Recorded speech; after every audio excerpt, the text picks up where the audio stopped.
Hi, today we're going to talk about appositives and we're going to talk about the form, meaning,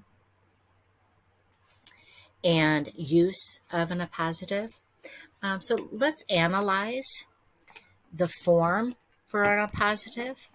An appositive are nouns, noun phrases, or noun clauses that show clarification for the noun or noun phrase, usually immediately preceding it. The appositive is equal to the noun. It is renaming or clarifying. The main verb or verb phrase comes after the appositive and not in between. So let's now look at analyze the meaning of an appositive. An appositive gives or renames a noun or noun phrase that is usually right before it. So the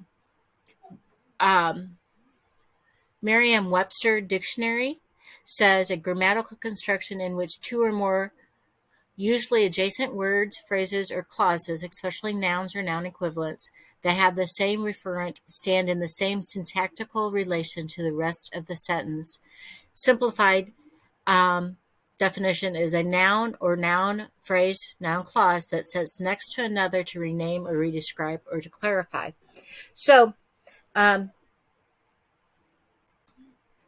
actor, and here's the appositive, known for his comedic roles, is taking on the role of Hamlet. So known for his comedic roles is a restrictive, meaning it has to stay in there to make sense, for the sentence syntactically to make sense.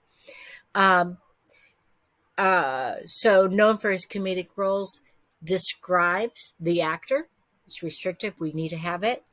My sister, a redhead, is coming over. A redhead is also a positive, but it is a non-restrictive appositive, meaning it doesn't need to be there for the sentence to completely still make sense. So why do we use it? When and why do we use it? We use it when the noun needs clarified. We use it when we need to give information about the first noun. We use it when we need to add new information about that first noun. And again, it can be restrictive or non-restrictive. You can keep it in the sentence. If it's restrictive, you have to keep it in the sentence for the sentence to keep its syntactical meaning. So problems with that you want to keep mindful of in the construction of an appositive in your sentence is that because the appositive clarifies or renames the noun or pronoun, it needs to be next to or have proximity to the noun it is clarifying or renaming. So an EUE would not say, my friend goes to court the lawyer, because the noun that the lawyer, which is the appositive, is next to is court. But the lawyer is not renaming or clarifying the court. It's renaming and clarifying my friend. So you need to have that appositive next to my friend and not, which is the noun that is clarifying.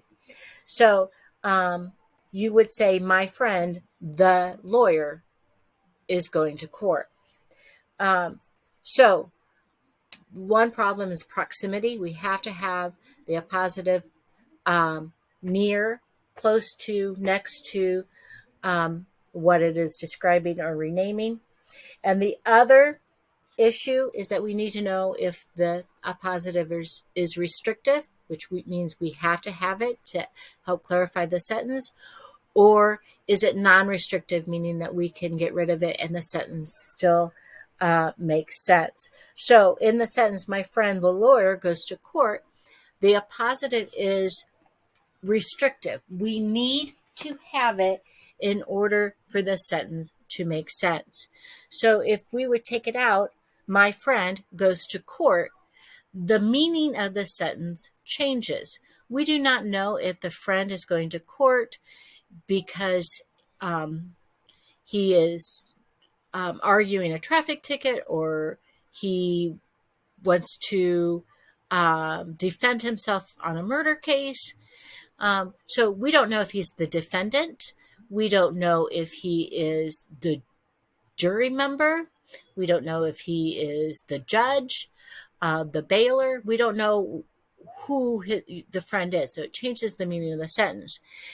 When we add the lawyer, my friend, the lawyer, is going to court, then we know that the friend is going to court because that is her job. Her job is the lawyer, and she is pleading whatever case in front of a judge in the courtroom.